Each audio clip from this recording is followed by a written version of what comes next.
Alright, with a new year comes a new schedule. So every month this year is gonna be dedicated to one series. So this month will be dedicated to the Mario Kart Let's Plays. We're back with more Super Circuit already, and yes, I will be picking Bowser for pretty much all of these because Bowser is the de facto best character in the game, from what I've heard. This isn't like Wii, where like Funky Kong may have the best stats, but like no characters actually does anything. Like Bowser is actually a good character because the accidental bit I had at the end of episode 1, where I discovered he actually has good turning. Look, okay, it's not the best turning. It's Super Circuit turning, but if I was like another character like Peach or Yoshi, I think like where's turning. Also, I got a star. Nice. Yeah, that's one really annoying mechanic in this game that I need to mention.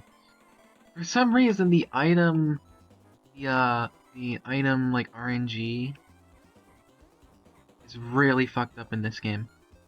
You can get, this is the game where you can get stars in second place. Even the CPUs can get stars in second place. The CPUs don't actually have any like cheap tactics in this game. They don't, as far as I know, they don't rubber band intensely like 64. They don't have their own items they can chuck out like in Super Mario Kart. They're actually very fair and balanced CPUs. It's just, just the game's own item system can screw you over. Like, you'll be in first place doing just fine, and then Peach or whatever, like Donkey Kong over here, could come up with a star and pass me, or even ram me at the last second and completely fuck over my win. Again, I compare it to Wii. Like everyone always talks about, everyone in like casual communities always talk about how unbalanced and unfair Wii can be. That shit, Wii is like fucking manageable compared to this game, man. Like, even though Wii has a ton of powerful items and they can get thrown at any point, in single player, online is a different story, but worldwide's a different story, but in single player, Wii is still extremely manageable. The CPUs hardly even take advantage, they hardly, like, they do not get fucking stars in second place in Wii, so they can't really have anything to catch up to you if you get struck down with something. In this, even if you're struck down by nothing, like, you're rarely actually ever struck down by anything in this game. Red shells are easy to avoid, and they're not that plentiful for something double dash, but the way the CPUs will catch up to you in this game is using the star. It's being able to speed up whatever the fuck they want. It's really, I guess it is like old school, game design. Just give them a random thing they can use to catch up whatever the fuck they please. I guess it's to keep you on your toes, like you really gotta outwit these guys. So they don't have an opportunity to use that against you. If you get far ahead enough, obviously you're not gonna be able to catch up regardless. I guess that's the challenge of the game. Alright, I just heard someone fall off the course. You can't throw triples behind you, but you can throw singles behind you. That's messed up.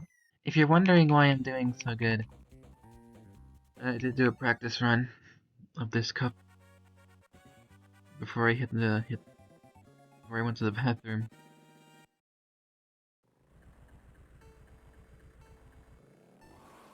I fucking hate Cheeseland. I hate this one. This is one of those that just feels fucking awful to navigate. Look at that. This is when they start shoving more turns. This is when they start shoving more turns at you at once. It can be really hard to navigate this. And you got this stupid mice that can get in your way, which is lovely.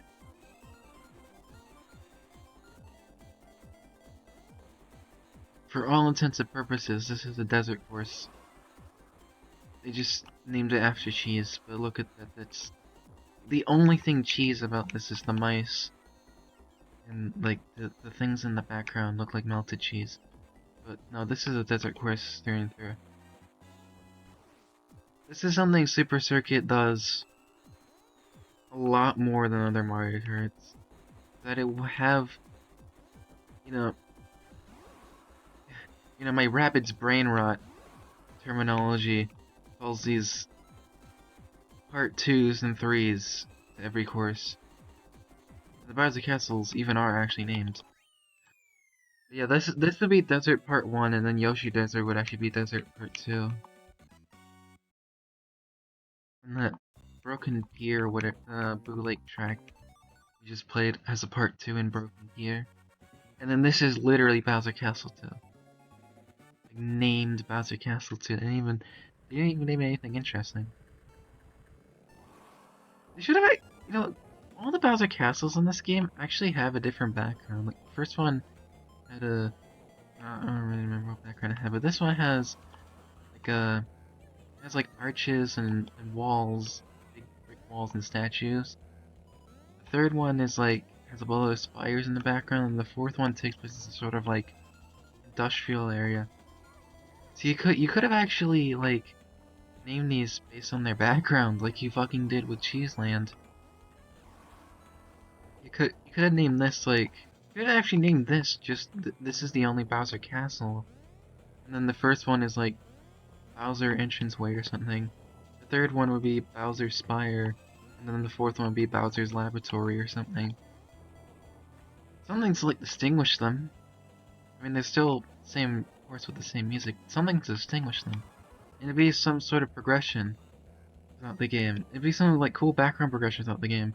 Like you start at the entrance of his castle, go inside, go up to the spire, and then find out he has a secret industrial laboratory that you go in for an ultimate race. The game, while not counting the Super Nintendo courses. Anyway, that's the Flower Cup. Full 36 points. Oh shit, double star rank! Nice. 77 coins. Well, I've already unlocked the Super Nintendo courses on the safe house, I don't care.